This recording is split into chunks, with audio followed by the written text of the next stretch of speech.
pengajian biasanya huruf K-nya itu menjadi lunak seperti kata kalau menjadi mengatakan bukan mengkatakan. Maka kaji kalau ditambah ya pengajian atau ngaji. Memang kata ini dalam bahasa Indonesia kemudian dikonotasikan hanya untuk ngaji Al-Quran. Padahal sebetulnya itu kata netral yang artinya itu pengkajian. Nah, saudara-saudara, sebelum kita memahami Alkitab kita, yang pertama-tama harus ditunjukkan bahwa Alkitab Kristen itu terdiri dari dua bagian. Yang pertama Perjanjian Lama dan yang kedua Perjanjian Baru. Perjanjian Lama itu sebetulnya kitab suci dari dua agama, yaitu agama Yahudi dan agama Kristen. Kristen di sini termasuk gereja Ortodok, gereja Katolik, gereja-gereja Protestan, dan gereja-gereja baru yang muncul dari kalangan Protestan.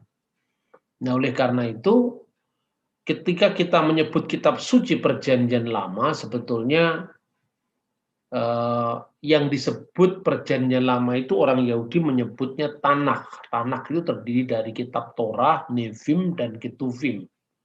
Nebim itu adalah kitab nabi-nabi, Ketuvim itu dari akar kata yang sama dengan kata Arab kitab ya. Ketubim itu sebetulnya akar katanya sama dengan kitab. Maka dalam bahasa Yunani diterjemahkan dengan hagiographa. Hagios itu artinya suci, grapha itu tulisan. Tulisan-tulisan suci. Maka di dalam terjemahan biasanya kitab Taurat, kitab nabi-nabi, dan tulisan-tulisan suci yang lain. Nah, kitab yang sama dengan kitab saudara kita orang Yahudi ini, maka kita sebut Perjanjian Lama. Nah, bagaimana sejarahnya? Kenapa orang Kristen menyebutnya sebagai Perjanjian Lama? Karena ada Perjanjian Baru. Disebut Perjanjian Lama karena Perjanjian Baru sudah datang. Nah, apakah orang ngarang-ngarang sendiri itu yang perlu dijelaskan. Nah, sebelumnya itu, kenapa ini penting, saudara-saudara? Karena kita ini hidup dalam lingkungan masyarakat yang sangat majemuk.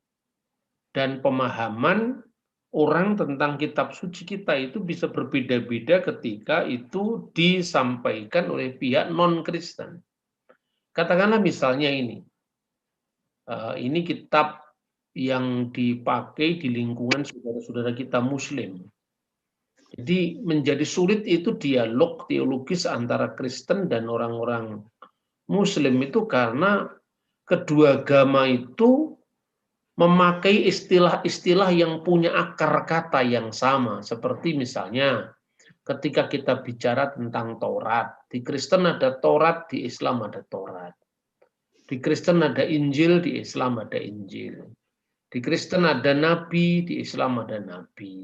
Di Kristen ada rasul, di Islam ada rasul. Maka kemudian berebut mana yang benar kan begitu.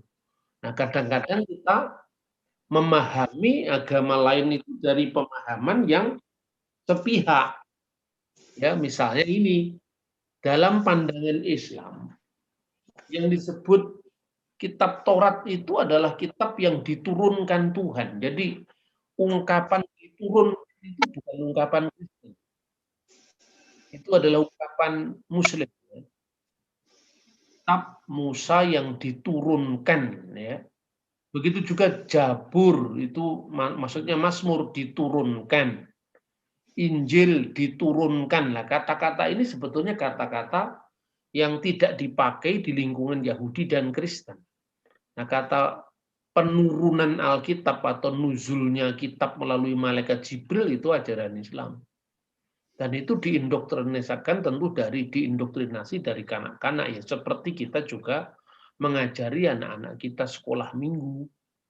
Nah, yang menjadi masalah ketika kedua agama itu tidak pernah saling menyapa, maka mereka mengukur pemahaman Taurat, Injil itu dari ukuran mereka. Nah, inilah kemudian terjadi salah paham. Nah, kemudian ketika apa yang dibayangkan tentang kitab suci itu ternyata tidak sesuai dengan apa yang digambarkan oleh saudara kita, lalu dituduh adanya pemalsuan kitab suci. Misalnya ini satu buku yang sangat populer ya, judulnya Mutiara Ilmu Kalam. Dalam bahasa Arabnya Al-Jawahirul Kalamiyah. Ini sudah ada terjemahannya dalam bahasa Jawa Pikun. Bahasa Jawa Pikun itu bahasa Jawa tapi berhuruf Arab. Dan konon pemakaian bahasa ini, pemakaian huruf ini katanya diciptakan zamannya para wali, khususnya Sunan Bonang. Nah, ini kita harus menghormati ini proses kebudayaan yang luar biasa ya. Kebudayaan tinggi itu kan selalu memperkenalkan tulisan. Ketika gereja menguasai wilayah Eropa, kita memperkenalkan tulisan yang namanya tulisan Latin. Dan ini sebetulnya berkat karena penyebaran gereja Roma Katolik. Ketika gereja Ortodok Syria muncul di Antioquia, dahulu zamannya Kristus itu yang namanya bahasa Aramaik itu ya hurufnya huruf Ibrani seperti yang dipakai di kitab Talmud ya, Targum ya hurufnya huruf Ibrani.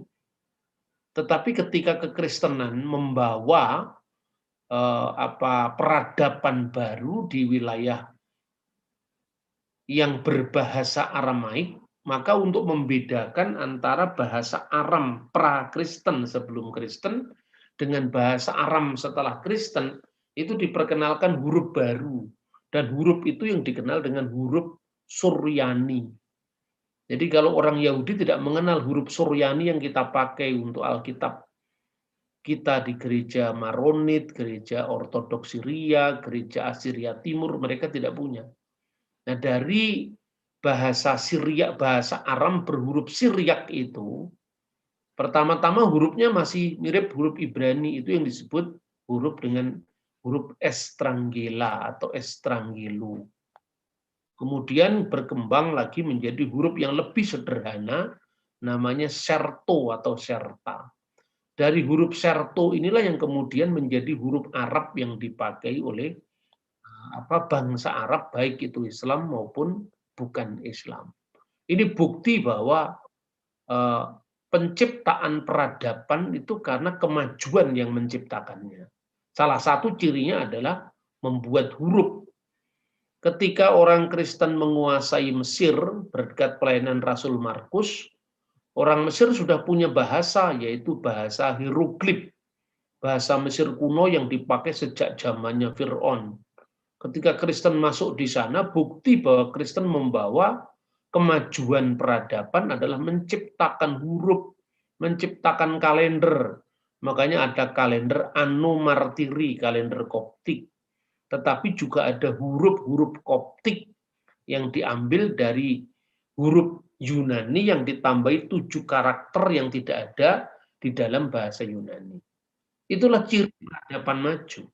Begitu juga ketika Islam datang ke Indonesia, dia menciptakan huruf yang dinamakan huruf Pegon. Dan itu harus diakui sebagai kemajuan peradaban. Nah, itu saudara-saudara yang saya sampaikan. Maka di sini juga saudara kita itu ya tidak semua lah, jangan dipukul rata, tapi rata-rata karena pemahaman yang tidak tidak mengenal dari sumber aslinya, maka kemudian terjadi kesalahpahaman, pemalsuan kitab suci Taurat. Nah, ketika saya membahas ini, sesungguhnya saya tidak ada niat untuk mengintervensi agama Islam, tidak. Tetapi ini adalah hak jawab orang Kristen ketika imannya disalahpahami. Nah, ini satu contoh ya. Etikat para ulama yang menjadi pemimpin adalah bahwa sesungguhnya Taurat yang ada sekarang telah mengalami pemalsuan. Dan di antara dalil yang juga menunjukkan bahwa Taurat telah mengalami perubahan ialah penjelasan mengenai wafatnya Nabi Musa dalam bab terakhir. Padahal kalau Musa itu yang diberikan kitab Taurat kepadanya, bagaimana mungkin dia menulis kematiannya? Nah, ini kan perlu dijelaskan yang seperti ini, ya. Nah, itulah makanya kita harus mempelajari kitab suci kita itu bukan hanya sekedar kitab suci kita yang kita baca berulang-ulang dari Kejadian sampai Wahyu, dibuat jadwal sehari 3 pasal, bukan hanya itu penting, tapi tidak hanya itu. Kalau kita hanya memahami kitab suci kita seperti itu, maka kita tidak akan mampu untuk menjelaskan posisi Kristen di tengah-tengah saudara-saudara kita non-Kristen yang sering salah paham tentang iman kita. Nah, itu perlunya kita mengaji Alkitab dengan metode yang lebih holistik, ya. Nah, padahal tuduhan pemalsuan seperti itu sesungguhnya tidak pernah didasarkan atas fakta, tetapi itu hanya sebetulnya opini teologis yang dipaksakan terjadi pada orang lain. Padahal mungkin yang menuduh itu ya seumur hidup tidak pernah membaca kitabnya orang lain. Persoalannya di situ hanya percaya karena sudah diajarkan seperti itu. Ini salah satu contoh penemuan naskah Laut Mati. Kenapa saya selalu mengulang-ulang ini, saudara-saudara? Karena itu tadi, di tengah-tengah tuduhan yang masif ya, bahwa iman Kristen itu sudah memalsukan kitabnya sekarang ini sudah berubah-ubah, terbukti hanya ada kitab suci terjemahan, itu kan kuat sekali pemahaman seperti itu. Padahal sebetulnya ya sejak tahun 80-an itu lembaga Alkitab sudah menerbitkan Alkitab Perjanjian Baru Yunani Indonesia itu sejak tahun 84 atau 83 ini. Dengan berdampingan itu Yunani Indonesia. Sejak tahun 2001 Lembaga Alkitab juga menerbitkan Alkitab Perjanjian Lama Ibrani Indonesia, dan itu sudah lama sekali. Cuman memang budaya membaca Alkitab dalam bahasa asli itu tidak berkembang di lingkungan Kristen. Seperti yang sering saya sampaikan, kalau kita membaca Alkitab itu yang penting ngerti walaupun tidak tahu aslinya. Nah, sebaliknya kalau saudara-saudara Muslim yang penting asli walaupun kadang-kadang tidak tahu artinya. Nah, makanya dengan pemahaman bukan sekedar teologis tentang kitab suci kita, tapi juga secara historis kita bisa mengenal jejak perkembangan kitab suci, penerjemahannya, itu sangat penting. Supaya apa? Ketika kita membaca kadang-kadang terjemahan yang berbeda antara bahasa Indonesia dengan bahasa Inggris, misalnya bahasa Inggris kan tidak hanya satu, ada King James Version, New King James Version, American Standard Bible, Good News English Bible dan sebagainya. Apalagi orang Kristen suka menggunakan kata version. Nah, seolah Alkitab itu firman Tuhan kok versinya banyak loh, padahal itu kan versi terjemahan. Nah, ini ungkapan-ungkapan sekaligus tuduhan-tuduhan semacam ini harus saling menjelaskan. Saya suka sekali dengan Pak Kures Shihab yang diwawancara anaknya sendiri yaitu Najwa Shihab. Judul tayangan YouTube-nya itu Islam yang sering disalahpahami. Nah, sekarang saya juga bikin Kristen yang sering disalahpahami. Nah, menjelaskan iman yang sering disalahpahami itu tidak perlu mengutuk orang lain, tidak perlu menjelek-jelekan ganti orang lain, menyerang pihak lain, tidak perlu. Itu bukan budaya kita. Itu bukan budaya Indonesia. Dan seolah-olah kalau kemudian sekelompok orang Muslim salah paham tentang orang Kristen, lalu judul YouTube-nya berbunyi, ini yang tidak bisa dipahami oleh orang Islam, Kristen menjauh. Kan bukan hanya salah satu kelompok, itu kan hanya salah satu kelompok Islam saja, tidak bisa dipukul rata semuanya orang Islam. Dan inilah yang membuat ya bangsa kita ini gampang terpecah belah. Karena apa?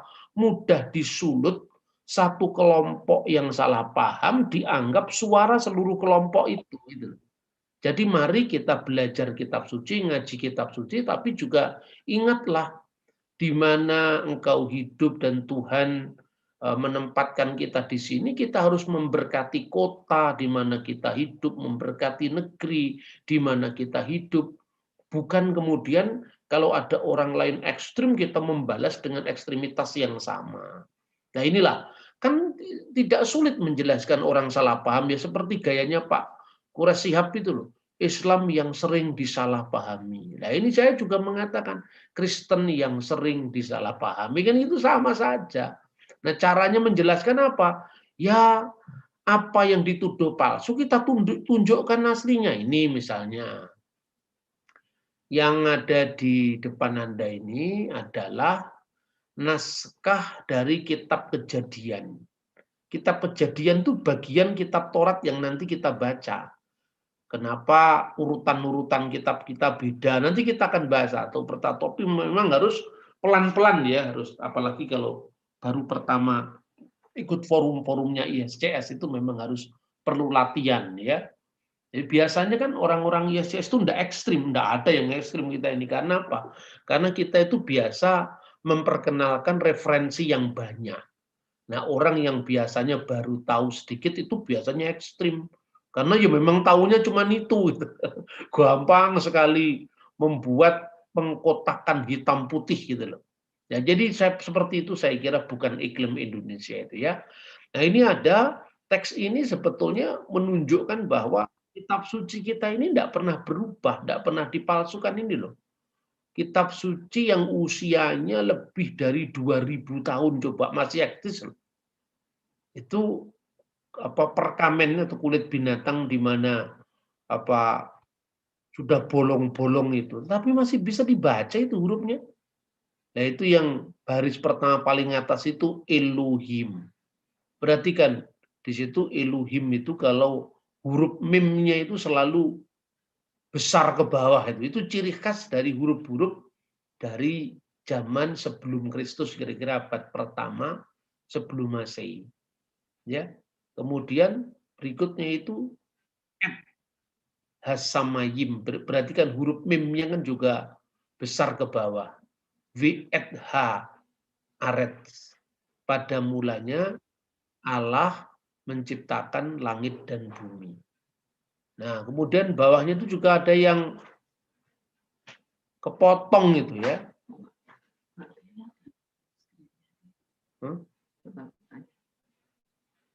Nggak kelihatan gimana? Share screen-nya nggak kelihatan. Ini kelihatan enggak, Pak? Bentar, saya tunggu kali itu ya.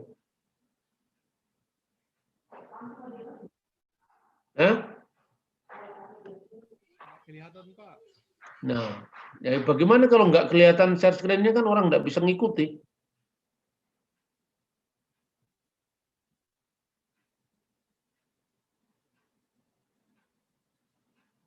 Sudah?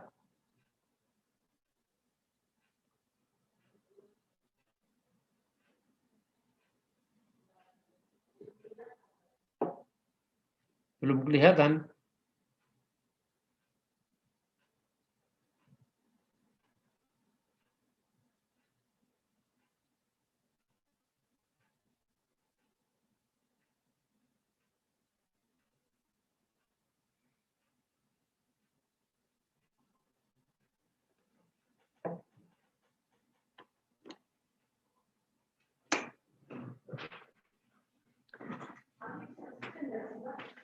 Share screen.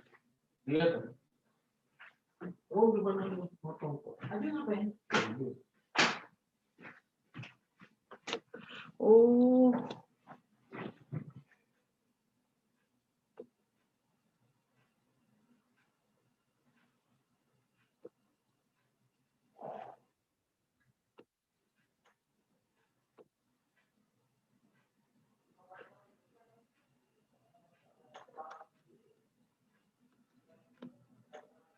Sudah kelihatan ya? Sudah, Umi. Sudah, Umi. Kelihatan, kelihatan. Sudah kelihatan. Ya. Udah kelihatan, Bu. Udah kelihatan. Ya, ya. Ini Abah tadi yang keliru. Oke, mohon maaf untuk kekurangan dari teknis. di sini karena Abah sendiri. Mohon tunggu sebentar, Pak Bambang masih mempersiapkan. Sudah.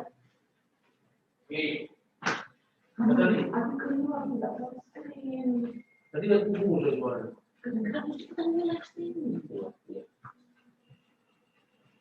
Karena tadi juga share screen.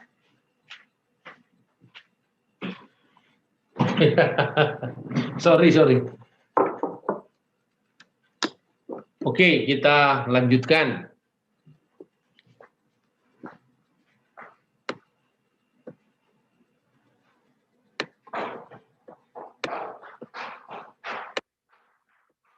Jadi ini adalah satu temuan kitab suci Perjanjian Lama, secara khusus adalah kitab Taurat. Ini tampak di depan kita ini adalah kitab Kejadian pasal 1. Jadi itu naskah yang usianya sudah lebih dari 2000 tahun. Penemuan yang dikenal dengan penemuan Laut Mati, The Dead Sea Scroll.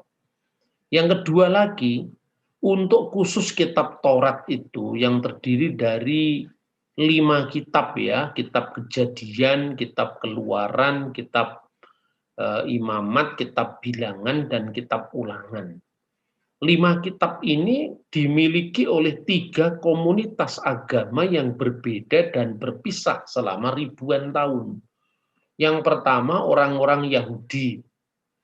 Orang Yahudi dan orang Kristen itu berpisah sejak tahun 90 Masehi. Nah, lalu orang Samaria.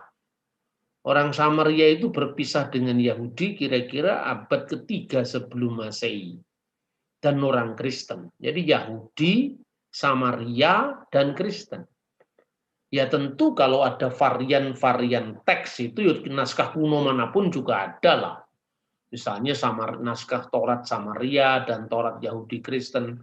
Tetapi ajaibnya bahwa 3 agama yang terpisah selama ribuan tahun, tapi masih membaca teks Taurat yang sama, mulai Kejadian sampai Ulangan. Nah kalau nanti kenapa kitab kadang-kadang di dalam Taurat Samaria tidak ada, dalam Taurat Yahudi tidak ada. Nanti kita butuh waktu khusus untuk membahas itu. Tapi yang jelas ini faktanya bahwa 3 agama atau 3 komunitas agama lebih dari 2000 tahun berbeda, tapi kitabnya ya Taurat. Kristen mengenal Taurat, Yahudi mengenal Taurat, dan Samaria juga mengenal Taurat. Cuma orang Samaria itu hanya percaya kitab Taurat, tidak percaya kitab nabi-nabi dan tulisan-tulisan suci yang dipahami orang Yahudi. Kalau orang Yahudi percaya seluruh kitab Perjanjian Lama itu sama dengan kita, Kristen percaya dengan seluruh kitab Perjanjian Lama itu. Hanya bedanya kalau Yahudi tidak percaya Perjanjian Baru, tapi kita percaya kedua-duanya, Perjanjian Lama dan Perjanjian Baru. Nah, untuk lebih jelasnya, kita bisa melihat ini ya. Ini daftar dari kitab suci Perjanjian Lama yang lazim digunakan pembagiannya oleh orang Kristen. Biasanya kalau kita belajar tentang kitab Perjanjian Lama itu dimulai dibagi-bagi. Pertama kitab-kitab hukum, yaitu disebut 5 hukum Musa atau dikenal bahasa Latin Pentateuch.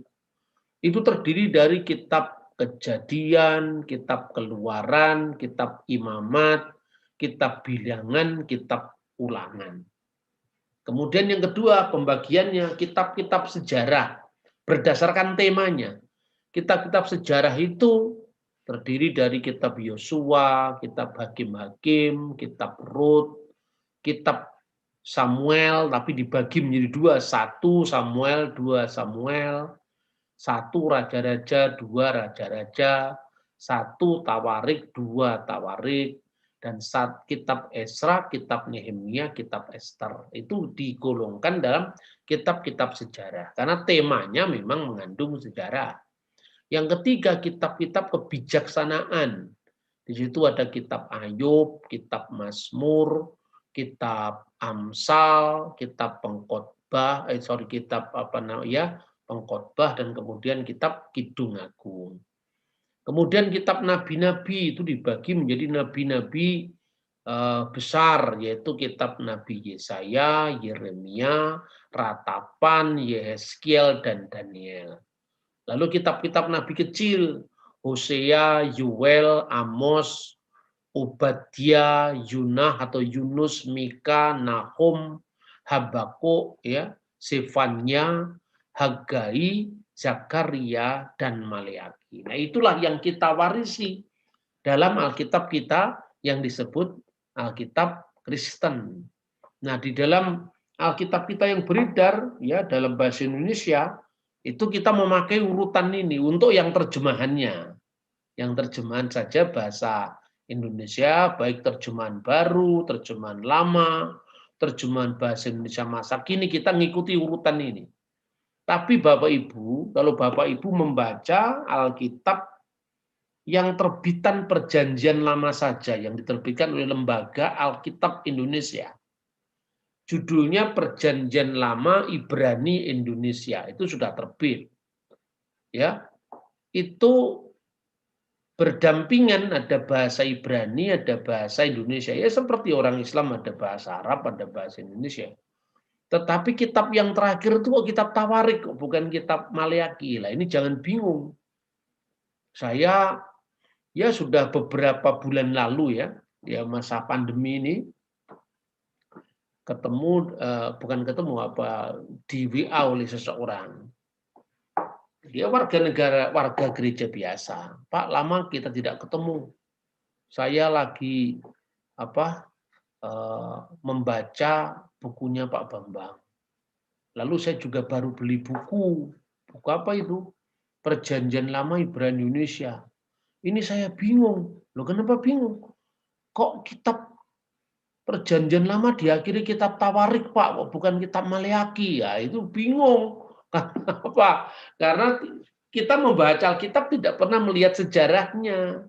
Hanya melihat pesan-pesan normatifnya. Makanya kan kita gereja itu kalau hanya KKR saja kan pasti gitu itu. Nggak bisa menjawab. Padahal itu sudah jelas-jelas di mata kita karena lembaga Alkitab sudah menerbitkan itu dua-duanya.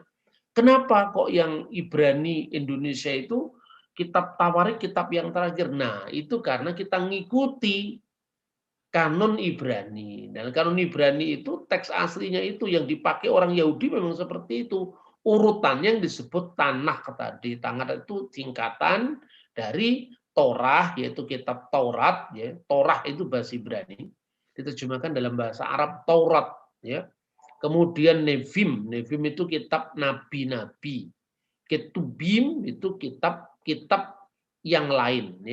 Tulisan-tulisan, artinya tulisan-tulisan lah. Tapi artinya karena kita terbiasa membaca hagiografa, diartikan tulisan-tulisan suci yang lain. Selain kitab Nevim, selain kitab Taurat yang juga suci karena semuanya kitab suci.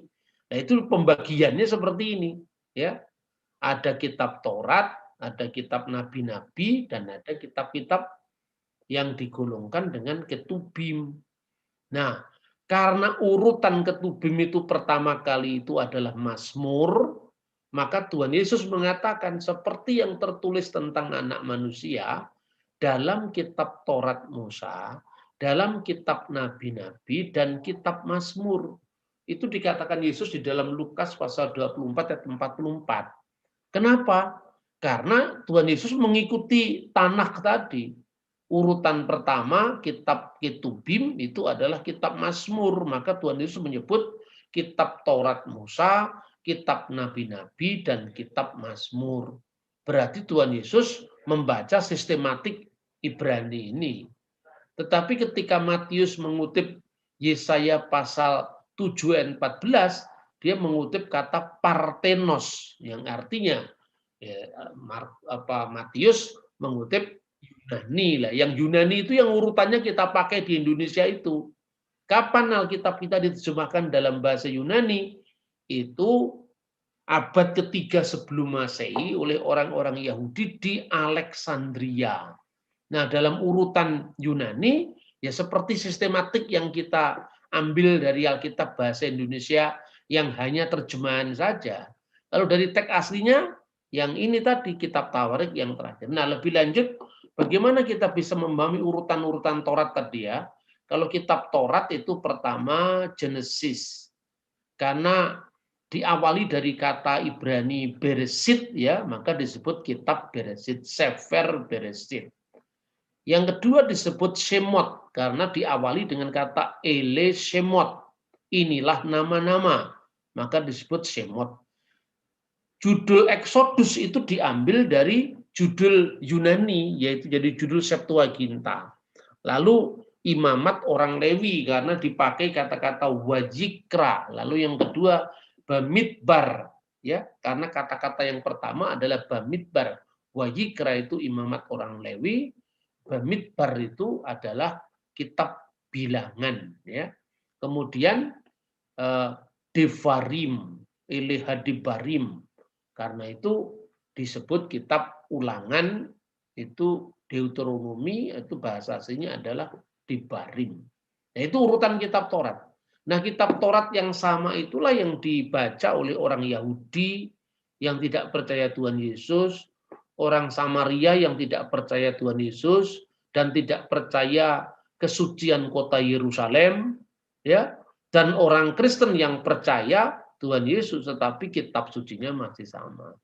Nah, jadi kalau ada yang menuduh memasukkan Alkitab, ya sejak dulu mestinya beda. Kalau misalnya Alkitab dipalsukan, orang Kristen pasti tidak mau terima terjemahan kitabnya urutannya orang Yahudi. Tapi nyatanya kalau kita baca Tanakh, yaitu kitab suci kita sama dengan kitab suci Yahudi. Apanya yang berbeda? Yang berbeda adalah penafsirannya. Jadi ini contoh ya, ini adalah satu Taurat, tiga agama, yaitu Yahudi, Samaria, dan Kristen. Ini yang di sebelah pertama itu adalah kitab Taurat dalam huruf-huruf Yahudi, huruf Ibrani Samaria. Ya, itu mirip dengan huruf Ibrani kuno sekali zamannya Raja Daud, ya, namanya Paleo-Hebrew. Nah, dari mana kita tahu? Ya, tahunya dari prasasti-prasasti yang ditemukan. Makanya selain kita belajar teologinya, kita belajar sejarahnya, kita belajar kepurbakalaannya. Di mana? Apa contohnya? Huruf-huruf seperti itu muncul. Banyak di naskah Qumran itu, naskah Laut Mati itu yang dikenal dengan huruf-huruf Paleo-Hebrew. Dan ternyata itu sangat dekat dengan huruf Samaritan. Lalu yang di tengah itu huruf-huruf Ibrani itu kira-kira model huruf yang terbaru, yang kotak-kotak seperti itu. Nah, pada zaman Kristus itu hurufnya itu ya sudah seperti ini, tapi hurufnya masih bentuknya segitiga-segitiga yang tadi kita lihat pada naskah-naskah Qumran. Lalu yang sebelahnya, sebelah kanan itu adalah kitab Alkitab Perjanjian Lama dalam bahasa Yunani yang dikenal Septuaginta. Nah, coba bayangkan, kita berhenti dulu sejenak sampai di sini. Kira-kira sulit apa enggak kita belajar Alkitab? Nah, pasti sulit. Sulit mana? Dengan belajar Al-Quran. Lebih sulit belajar Alkitab. Kalau belajar Al-Quran itu yang di bahasanya cuma satu, yaitu bahasa Arab. Nah, kalau Alkitab ada bahasa Ibrani, ada bahasa Yunani, ada bahasa Aram. Al-Quran itu kitab satu zaman, yaitu kitab yang muncul setelah Kanjeng Nabi Muhammad Shallallahu Alaihi Wasallam, ya, Nabi yang diyakini oleh saudara kita Muslim. Satu zaman saja kitabnya, baik dari surah Al-Fatihah sampai terakhir ya dari satu zaman. Maka sebetulnya sesulit apapun belajar Islam itu ya sulitnya belajar gramatika bahasa Arab, ilmu nahwu syarab, hadis, ya sejarah Islam. Seperti itu kesulitannya. Tapi kalau kesulitan membaca Alkitab ya termasuk sejarahnya, arkeologinya, karena kitab Kejadian itu ditulis kira-kira tahun 1400 sebelum Masehi dan kitab terakhirnya yang disebut kitab Wahyu kira-kira tahun 90 setelah Masehi. Bayangkan di kurun waktu kurang lebih 1.500 tahun juga penulisnya beda-beda. Maka jangan bingung kalau kemudian orang mengatakan pertentangan antar ayat Alkitab. Aduh, gayamu mas. Orang tidak ngerti apa-apa tapi kok nuduh-nuduh pertentangan. Karena apa? Yang memang kitab dari berbagai zaman terus dipahami dari kesederhanaan berpikir yang dibaca pun bacaannya terbatas. Lalu menuduh pertentangan. Gitu loh kira-kira. Ya sama dengan Anda itu gini loh.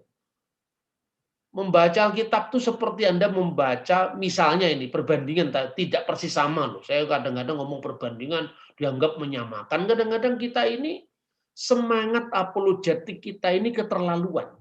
Dan itu sebagai pembalasan dari semangat apologetik pihak yang mau nyerang kita juga berlebihan. Itu akibatnya ekstrim sama ekstrim jadi benturan.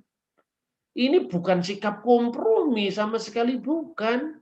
Tetapi sikap arif mengelola perbedaan. Ingatlah, negeri ini kan tidak hanya kita huni. Dihuni oleh orang yang berbeda-beda, sama-sama membayar pajaknya gitu loh. Maka kita harus memberi ruang kepada orang lain termasuk ruang yang berbeda. Nggak bisa kita memaksakan pemahaman kita.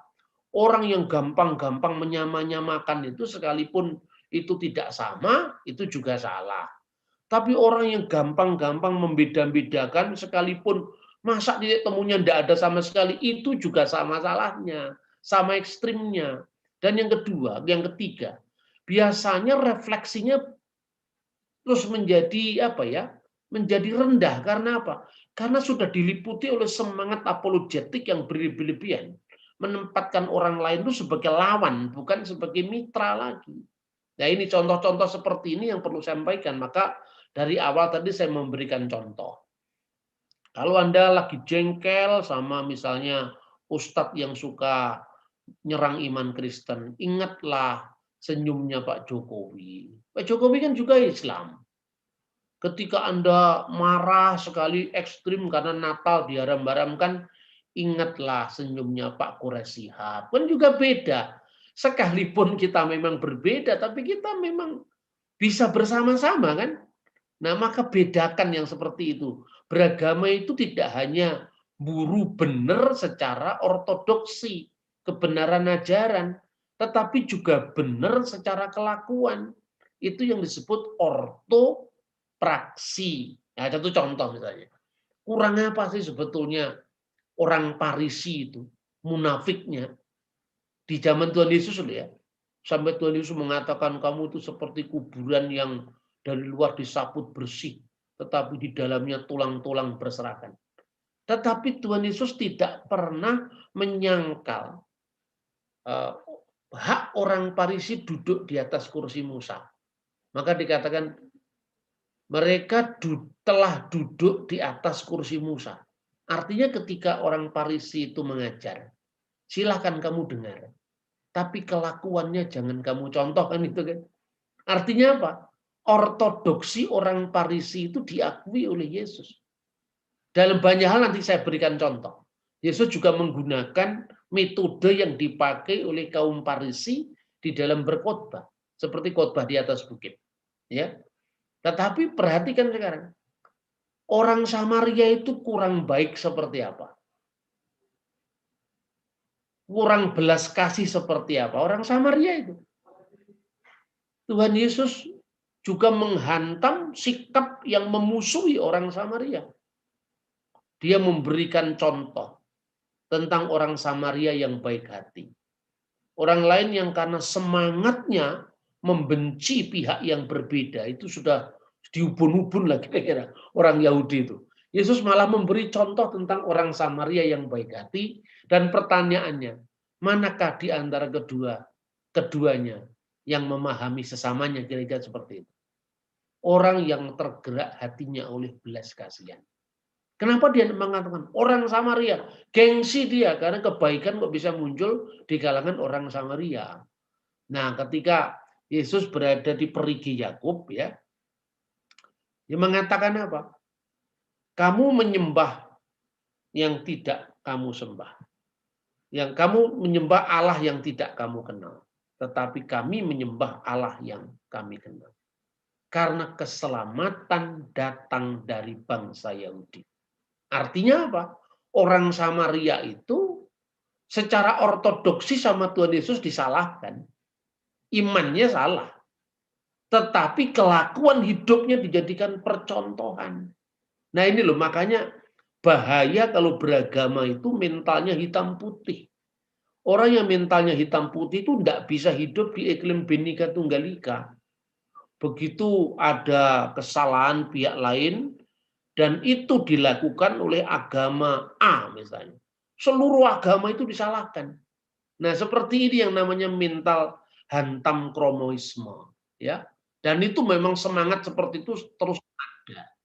Nah kemudian seperti tadi yang dibahas, mungkinkah Musa menulis kematiannya sendiri? Dan ayat yang mengatakan ini tadi, di dalam kitab Ulangan 34 ayat 5 sampai ayat 6. Maka matilah Musa, hamba Allah itu, di tanah Moab sesuai dengan firman Tuhan. Dan dikuburkannya lah dia di suatu lembah di tanah Moab di tentangan Bet Peor, dan tidak ada orang yang tahu kuburnya sampai hari ini. Nah, siapa yang nulis ini? Apakah Musa menulis kematiannya sendiri? Nah, ini yang ditanyakan oleh buku polemik ini tadi. Mungkinkah Musa menulis kematiannya sendiri? Ingat loh, kalau saya mengutip ini bukan saya mau nyerang agama lain. Loh, ini hak jawab kok. Ketika Taurat disalahpahami dan Taurat itu kitab suci saya, maka saya meluruskan. Maka ketika kadang-kadang juga orang tidak suka ketika saya menjelaskan posisi iman saya ingatkan, Pak Quraisy Shihab saja juga bicara tentang ketika Islam disalahpahami. Ya, sekarang saya juga dalam senyum yang sama, tapi dalam semangat yang sama, saya mengatakan ketika Kristen disalahpahami. Gitu loh kira-kira. Jadi ada banyak jalan dialog yang lebih ramah yang kita bisa lakukan ketimbang harus serang menyerang.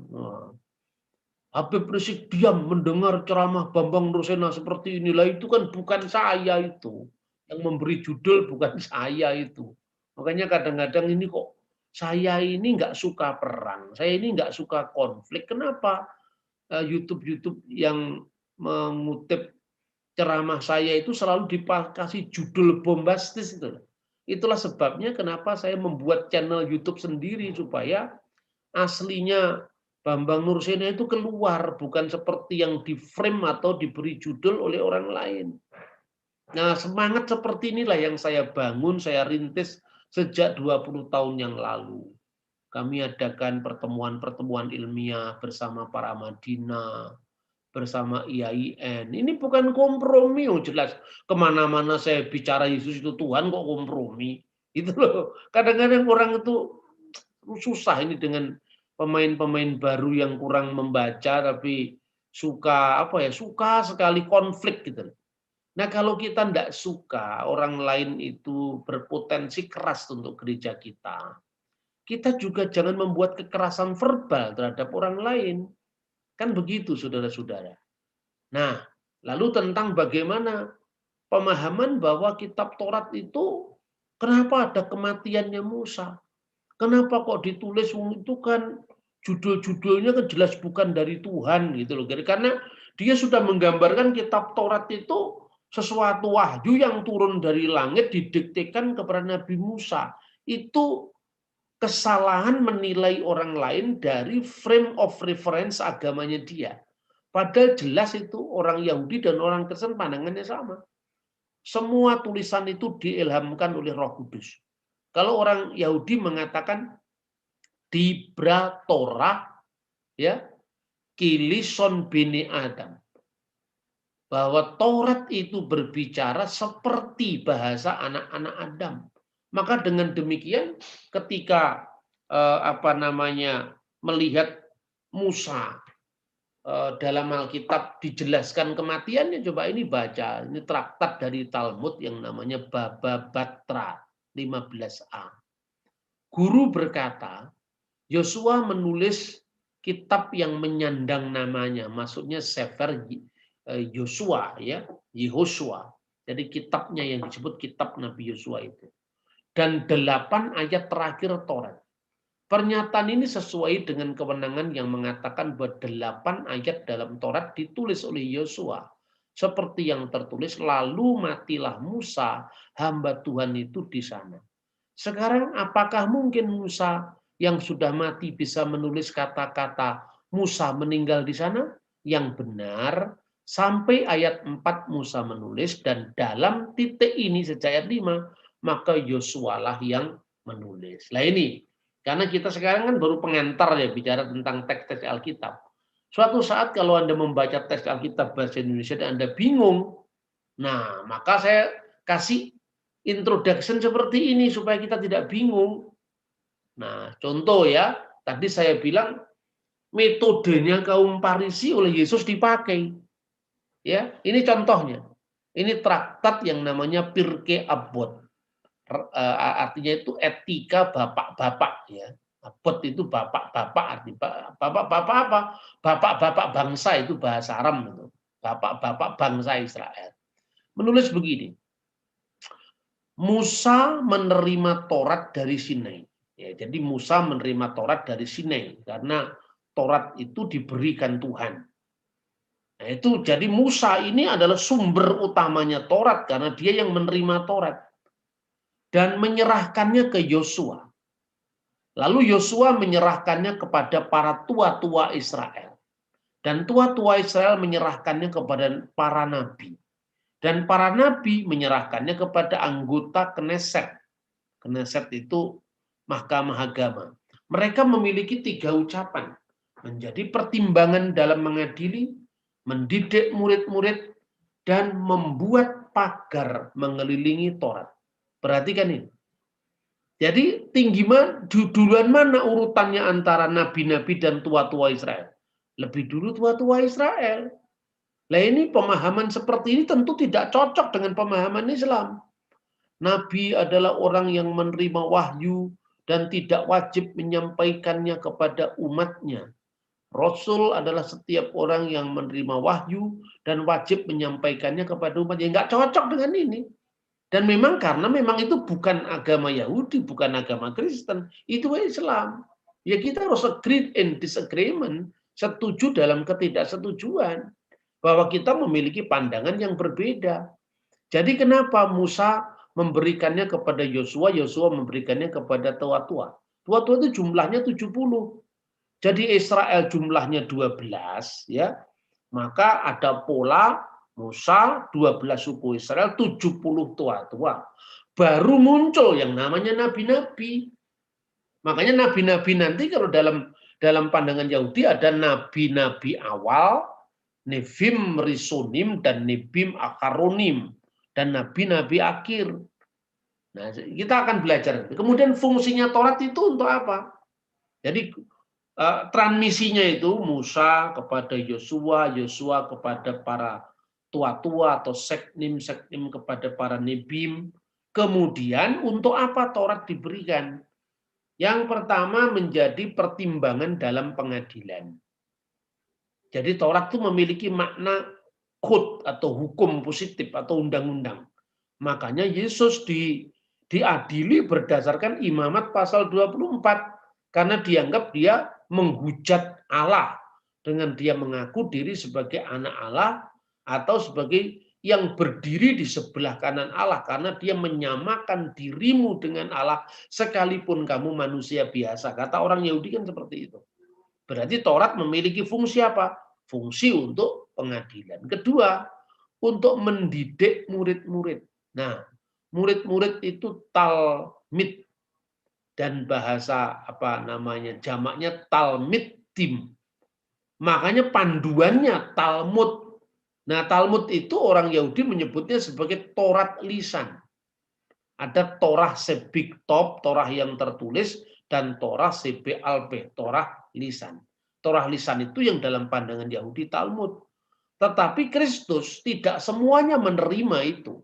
Karena itu dia mengatakan perintah Allah kamu korbankan, kamu batalkan demi adat istiadat manusia. Kan tidak semua misfat Yahudi itu diterima oleh Kristus. Karena itu Kristus dianggap bahwa dia guru yang mengajar dengan penuh kebijaksanaan. Dan ingat, kitab Talmud itu juga dikompilasikan selama berabad-abad. Tetapi dalam prinsip-prinsip tertentu, Kristus memang memakai itu. Ya, kemudian, yang ketiga baru namanya membangun pagar mengelilingi Taurat. Satu contoh, misalnya, kamu telah mendengar hukum nenek moyangmu, maksudnya hukum Taurat. Jangan berzina.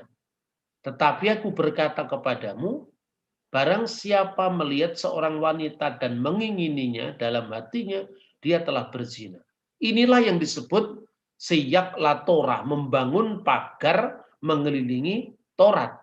Jadi sebelum kita itu jatuh dalam perbuatan dosa secara konkret, ya, kalau dalam bahasa hukumnya itu sebelum melaksanakan itu deliktum atau tindak pidana atau strafbarfeit, maka untuk mencegah ke sana itu bangunlah pagar yang memagari dirimu agar tidak jatuh ke dalam dosa itu. Itulah yang dinamakan siyak la Torah, membangun pagar mengelilingi Taurat. Ini buktinya.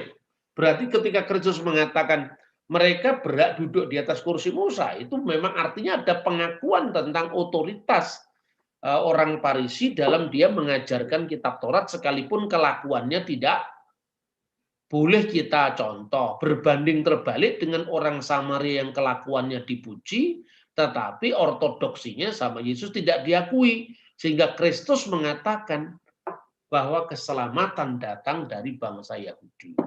Nah, ini bukti-bukti bahwa Musa menerima Taurat.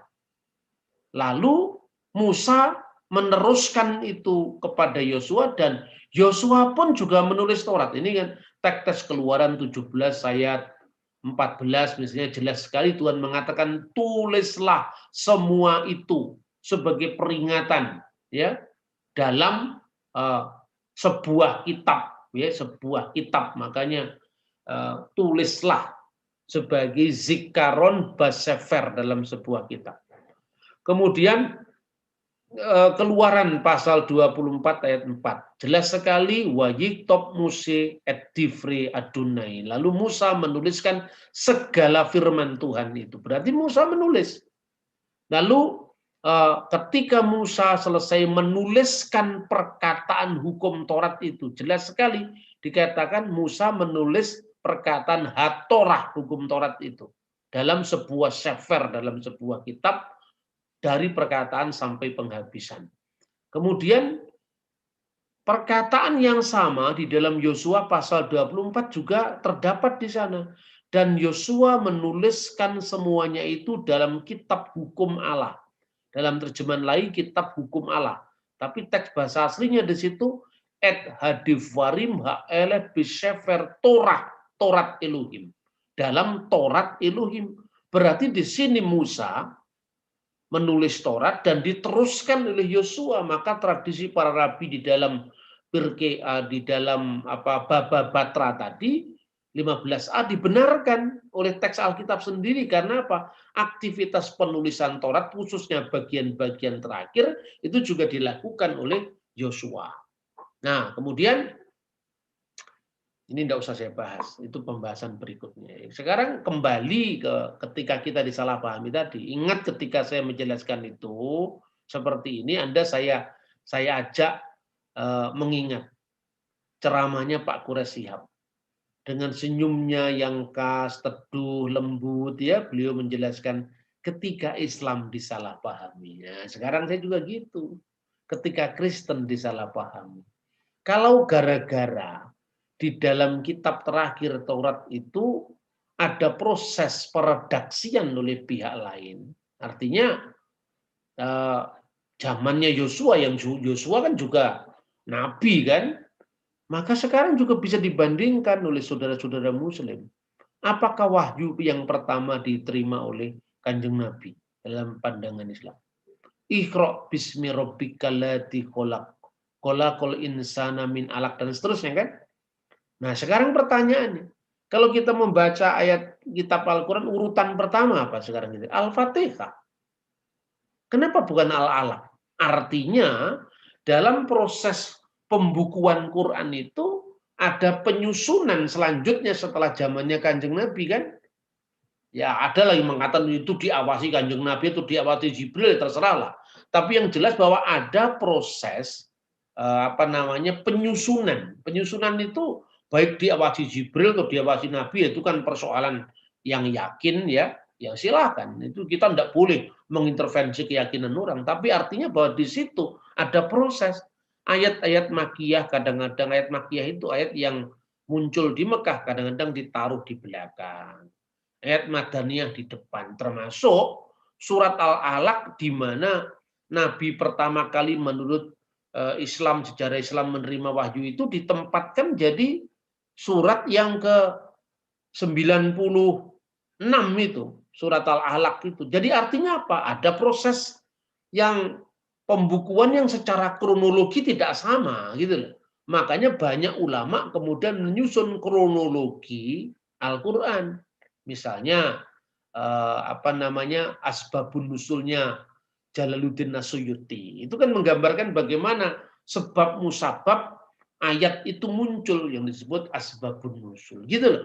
Jadi mari kita belajar agama dengan jujur. Jadi jujur artinya apa? Kita tidak boleh menilai orang lain tentu dari ukuran kita sendiri. Tetapi ketika saya mengutip ini tadi kan saya tidak mencari pembenaran dari agama Islam, tidak. Tetapi ingatlah ketika saya bicara seperti ini, ketika Kristen disalahpahami. Seperti tadi Pak Kurasiap, ketika Islam disalahpahami. Tapi tidak perlu harus kita marah kemudian membenci pihak lain. Ini wilayah dialog, ini bukan wilayah perang.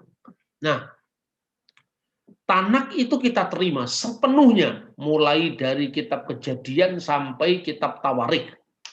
Kalau urutan Yahudi, atau kitab Kejadian sampai kitab Maleakhi, kalau urutan kita ya. Tetapi kenapa kita sebut Perjanjian Lama? Nah, mari kita baca ayatnya. Ini bukan ciptaannya orang Kristen loh. Ini bukan ciptaannya orang Kristen. Yeremia pasal 31 ayat 31 sampai dengan 33. Tuhan berfirman seperti ini. Sesungguhnya akan datang waktunya, demikian firman Tuhan, aku akan mengadakan perjanjian baru, Brit Hadasah, dengan kaum Israel dan kaum Yehuda. Bukan seperti perjanjian yang telah kuadakan dengan nenek moyang mereka pada waktu aku memegang tangan mereka untuk membawa mereka keluar dari tanah Mesir. Perjanjianku itu telah mereka ingkari. Meskipun aku menjadi Tuhan yang berkuasa atas mereka, demikian firman Tuhan. Tetapi beginilah perjanjian yang kuadakan dengan kaum Israel sesudah waktu itu. Demikianlah firman Tuhan. Aku akan menaruh Tauratku dalam batin mereka dan menuliskannya dalam hati mereka. Maka aku akan menjadi Allah bagi mereka dan mereka akan menjadi umatku. Nah, istilah perjanjian baru, Brit Hadasah ini telah mengisi relung-relung batin harapan mesianik bangsa Israel selama berabad-abad. Kapan perjanjian baru yang dijanjikan kepada Nabi Yeremia itu digenapi? Maka dalam naskah-naskah Qumran itu saksi daripada pengharapan orang Yahudi tentang akan datangnya Mesias. Muncul istilah perjanjian baru. Maka kaum Yahat atau kaum Eseni menyebut umat perjanjian baru. Karena apa? Umat yang sedang menunggu perjanjian baru itu akan muncul. Sekalipun sang guru kebenaran, pendiri sekte Yahat itu tidak mengaku sebagai Mesias. Karena dia mengatakan, sampai datangnya Mesias Harun dan Mesias Israel. Artinya Mesias yang ditunggu kaum Harun dan kaum Israel. Mesias sebagai imam dan Mesias sebagai nabi dan raja, maksudnya seperti itu.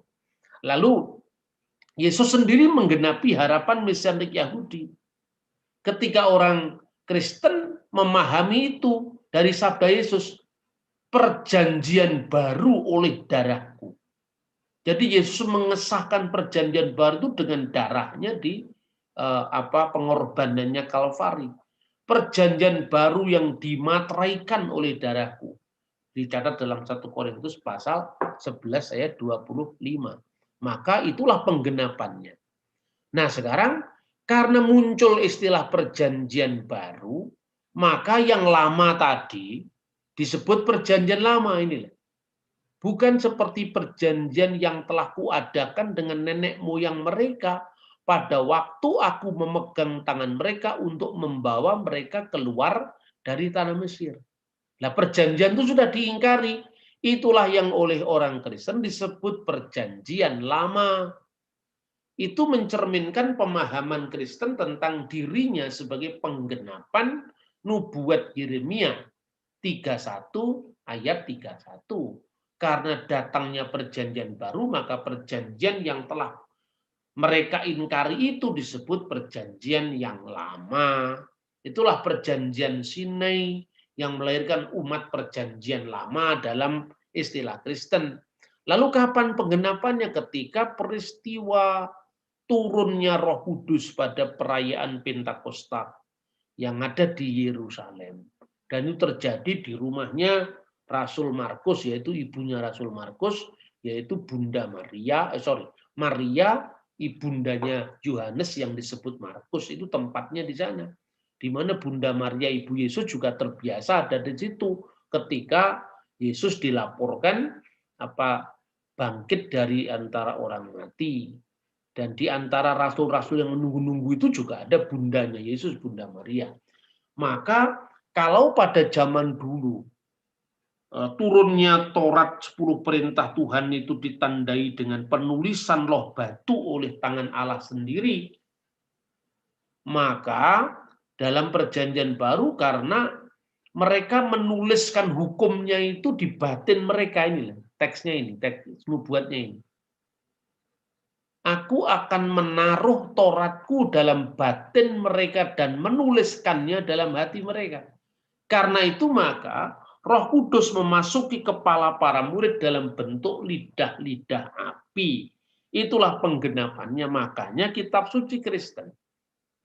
Karena mengabadikan penggenapan turunnya perjanjian baru yang disahkan oleh darah Sang Kristus tadi, maka semua dokumen-dokumen yang mencatat penggenapan itu dari para saksi mata yang pertama seperti 12 rasul maupun para saksi mata yang berikutnya dari 70 rasul.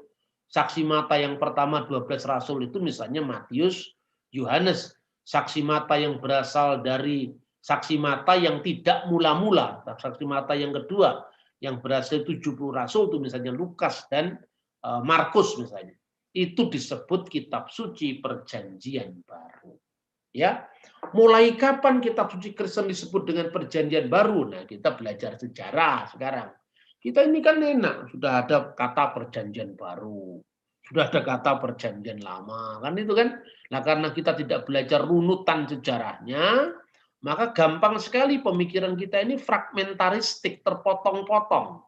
Dan ketika kita dihantam dengan misalnya pemahaman sejarah yang menuntut kita untuk menjelaskan kitab suci kita tidak sering melakukannya, apalagi dalam konteks dialog dengan yang berbeda iman dengan kita. Nah, istilah perjanjian lama mencerminkan pemahaman kekristenan tentang dirinya sebagai penggenapan nubuat Yeremia tadi. Karena datangnya perjanjian baru tadi, ya. Saya lanjutkan. Mulai kapan disebut dengan perjanjian baru ini? Sekilas 27 kitab perjanjian baru. Pertama harus kita akan kapan Roh Kudus itu tercurah pada saat Pentakosta dan berdirinya gereja. Kira-kira tahun 33 Masehi. Kapan kitab-kitab perjanjian baru mulai ditulis? Kira-kira paling awal tahun 50 Masehi. Di bawah tahun 50 lah, tapi sekitar tahun 50.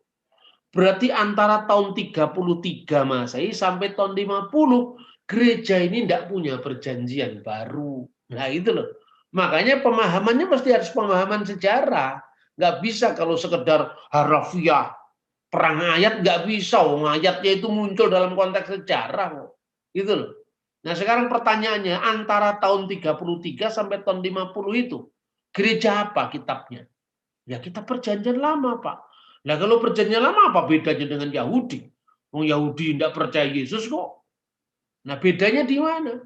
Bedanya pada keyakinan orang Kristen tentang penggenapan semua nubuat perjanjian lama itu melalui Sang Kristus. Itulah bedanya. Nah mula-mula dilestarikan lewat apa? Lewat tradisi apostolik. Nah, tradisi itu bukan adat istiadat. Tradiri itu penerus sampaian tanpa putus dari para rasul, muridnya para rasul, murid-muridnya para rasul, maka lahirlah yang namanya perjanjian baru. Gitu loh saudara-saudara. Jadi jangan bingung kalau ngomong masalah sejarah. Kadang-kadang orang Kristen yang bermental apa? Fundamentalisme biblikal. Apa artinya fundamentalisme biblikal itu? Yaitu pemahaman bahwa Alkitab itu terlepas dari konteks sejarah. Itu bahaya sekali pemahaman seperti itu. Makanya gereja terpecah-pecah karena tidak mampu merangkai seperti apa munculnya perjanjian baru, munculnya kitab Injil. Itu contoh sekarang. Kalau surat-surat Rasul Petrus, surat-surat Rasul Yohanes, surat-surat Rasul Paulus kan alamatnya jelas. Surat Paulus kepada yang pertama kepada jemaat di Korintus kan jelas itu ya. Dalam setiap surat-surat rasuli itu kan jelas sekali penulisnya siapa. Ya. Misalnya saya baca di misalnya surat Roma.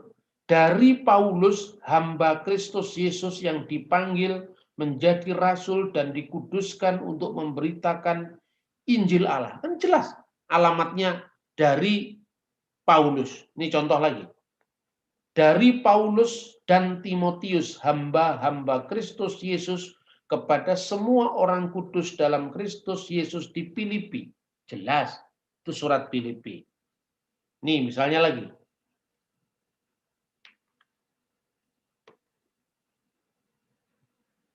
Ya, surat-suratnya jelas sekali. Petrus misalnya, jelas sekali suratnya, tertulis di situ. Ya, tertulis misalnya pasal 1 ayat 1. Dari Petrus Rasul Yesus Kristus kepada orang-orang pendatang yang tersebar di Pontus, Galatia, Kapadokia, Asia Kecil, dan Bitinia. Sekarang pertanyaannya, baca Injil Matius. Mana alamatnya yang nulis itu Matius? Dari pasal 1 sampai pasal 28. Injil Markus. Mana alamatnya yang nulis Injil ini ditulis oleh Markus? Dari pasal 1 sampai pasal 16. Tidak ada. Kok kita bisa percaya ini Injil Matius yang nulis? Kok kita bisa percaya ini Injil Markus yang nulis? Dari mana kita tahu? Salah satunya yang memberitahu itu fragmen Papias. Papias itu siapa? Papias itu muridnya Yohanes yang nulis Injil. Jadi kita tahunya dari saksi mata. Yang kedua, dari penulis Injil punya murid kita tahu. Maka gereja berani mencantumkan euangelion kata Mateon, euangelion kata Yohanes. Itu kan karena kita diberitahu oleh para murid Yesus tadi. Kalau misalnya yang kasih tahu itu Martin Luther, Anda tidak percaya, tidak apa-apa, Anda bukan Lutheran, Anda Katolik. Kalau Anda yang kasih tahu itu John Wesley, Anda nggak percaya, tidak apa-apa, Anda Calvinis, bukan John Wesley. Tetapi yang memberitahu ini adalah saksi mata dari yang nulis Injil. Inilah perlunya wawasan sejarah. Maka iman Kristen itu kuat sekali, ya. Terus mulai kapan jejak-jejak tulisan perjanjian baru itu dikenal, ya? Clement dari Roma. Ini, dia ini muridnya Rasul Petrus dan Rasul Paulus. Namanya disebut Paulus dalam Filipi pasal 4 ayat 3. Sekitar tahun 90 Masehi, dia sudah mengutip surat-surat Paulus dan menyebutnya grape, tulisan-tulisan. Di sini surat-surat Paulus disejajarkan dengan ketuvim, hagiographa, tulisan-tulisan suci. Sebutan yang diterapkan untuk PL khususnya ketuvim. Selain surat-surat Paulus, Clement juga menyebut surat Ibrani. Ya, contoh. Selanjutnya Rasul Petrus dalam 2 Petrus 3:16 menyebut tulisan Paulus sebagai tulisan yang memiliki otoritas. Jadi selain Clement, Ignatius dari Antioquia, murid Rasul Petrus dan murid Yohanes itu, Ignatius itu, sekitar tahun 100 Masehi, menulis surat kepada orang Efesus, menyebut Paulus di dalam semua suratnya, menyebut kalian dalam Kristus. Ya, sekitar tahun 150, Polikarpus uskup Smyrna dan muridnya Rasul Yohanes menulis, ketika Paulus tidak ada di antara kamu, ia menulis surat kepada kamu. Berarti surat-surat rasuli tadi sudah mulai beredar dan itu disejajarkan dengan grape, tulisan-tulisan suci seperti ketuvim diterjemahkan dengan bahasa Yunani hagiographa, tulisan-tulisan suci. Antara tahun 145 sampai tahun 160, Justinus Martir menyebut dokumen-dokumen perjanjian baru sebagai memoir para rasul, catatan para rasul, khususnya Injil-Injil yang oleh umat Kristen dianggap setara dengan Tanakh atau kitab Taurat, nabi-nabi dan tulisan-tulisan suci. Justinus Martir tidak menyebut langsung Injil Yohanes, namun ia mendasarkan ajarannya tentang Yesus sebagai logos atau firman Allah yang disebut dalam Yohanes pasal 1 ayat 1 dan 14. Justinus juga mengutip surat Paulus, 1 Petrus, dan kisah para rasul. Sekitar tahun 180-an, Irenaeus dari Lyon hanya mengutip 4 Injil yang dibuktikan memiliki kesinambungan rasuli.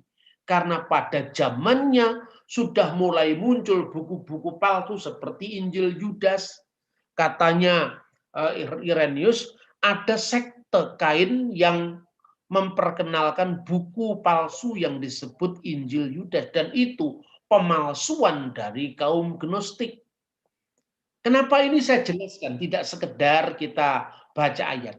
Karena ketika Anda menghadapi Da Vinci Code, menghadapi publikasi Injil Yudas, nanti Anda saleh semua di gereja. Begitu diajak nonton film, anak-anak kita lebih percaya pada film ketimbang kepada guru sekolah minggunya. Ini kan menjadi parah. Karena apabila kita tidak bisa menyambungkan antara iman kita dengan perkembangan, maka disitulah orang akan menjadi terhilang. Jangan-jangan generasi muda kita mengalami hilangnya generasi lost generation tadi. Kanonisasi perjanjian baru muncul karena semakin banyaknya tulisan-tulisan kaum bidat, misalnya Markion. Lalu mereaksi dengan kanon moratori tahun 170 Masehi. Lalu berdasarkan surat-surat Athanasius dari Alexandria, Athanasius, surat-surat Paskahnya, lalu finalnya perjanjian baru ditetapkan pada Konsili Kartago. Tapi bukan langsung muncul pada abad keempat, itu kesinambungan sejarah yang secara runut bisa dicari dan dibuktikan. Nah, saya kira itu saudara-saudara yang bisa sampaikan pengantar dari apa yang saya sampaikan tadi ya. Jadi dengan kata lain, kalau orang Yahudi itu menyebutnya itu urutannya Tanakh itu terdiri dari Taurat ya, nabi-nabi, lalu nabi-nabi itu terdiri dari nabi-nabi awal, yaitu kitab Yosua, kitab Hakim-Hakim, kitab Samuel, kitab Raja-Raja, itu tidak disebut satu, Raja-Raja dua dijadikan satu. Makanya hitungannya bukan 39 kitab, tapi 24. Karena apa? Disebutnya digabung menjadi satu. Kemudian 12 nabi kecil digabung menjadi satu. Lalu kitab nabi awal, nabi Rishonim tadi, Nevim, Akharonim, itu terdiri dari nabi-nabi besar, yaitu Yesaya, Yeremia, Yehezkiel, 3 kelompok ini. Lalu nabi-nabi kecil, 12 nabi ya, nabi-nabi kecil, termasuk yang nabi-nabi besar itu termasuk Yeremia, Yehezkiel, dan seterusnya tadi. Ya itu saya kira. Lalu yang disebut kitab Ketuvim itu diawali dari 3 ya yang disebut Sefer Emet itu singkatan dari Iyob, ya. Kemudian Misyele, kitab Amsal, lalu Tehilim, singkat Sefer Emet, 3 kelompok itu. Mazmur, Amsal, Ayub. Kemudian 5 Megilot, 5 gungan. Itu adalah Kidung Agung, Rut, kemudian Ratapan, kemudian Pengkhotbah, kemudian Estar. Lalu kitab-kitab yang lain terdiri Daniel, Esra, Nehemia digabung dari satu, dan Tawarik digabung menjadi satu, sehingga Tawarik menjadi kitab terakhir. Jadi kalau urutan kanon Ibrani lebih merujuk kepada urutan yang sifatnya kronologis, urutan Septuaginta yang diikuti Kristen, Yahudi juga di perantauan, itu urutan tematis, tapi isinya sama. Itu saya kira sudah-sudah yang bisa saya sampaikan. Terima kasih untuk pertemuan pertama dari ngaji kitab ini, ngaji Alkitab ini. Nanti berikutnya kita akan masuk ke tema-tema. Kita urutkan mulai dari kisah penciptaan, kesejajarannya, ya, historisnya, dengan kitab Imuna Elis misalnya, supaya kita bisa menjawab ketika orang mengatakan, oh ternyata kitab Kejadian ciptaan dari Genesis Babel. Kita bisa menjawab. Lalu urutannya kemudian mulai dari turunan Adam, yang dari Set, turunan Adam yang dari Kain, kemudian Nuh, ya, banjir besar, kemudian Menara Babel. Tapi yang jelas urutan-urutannya tidak mungkin kalau saya sampaikan itu per kitab dari Kejadian sampai Malaki, urutannya aja nggak sama antara urutan Yahudi dan urutan Kristen sekarang, tapi tematiknya. Sehingga kadang-kadang satu berita yang muncul dalam beberapa kitab itu bisa kita satukan dalam satu pembahasan. Itu saya kira. Terima kasih, Tuhan memberkati kita. Shalom.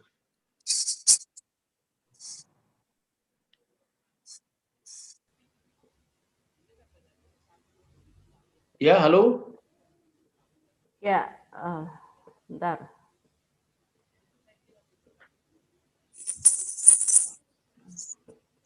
Bentar, saya harus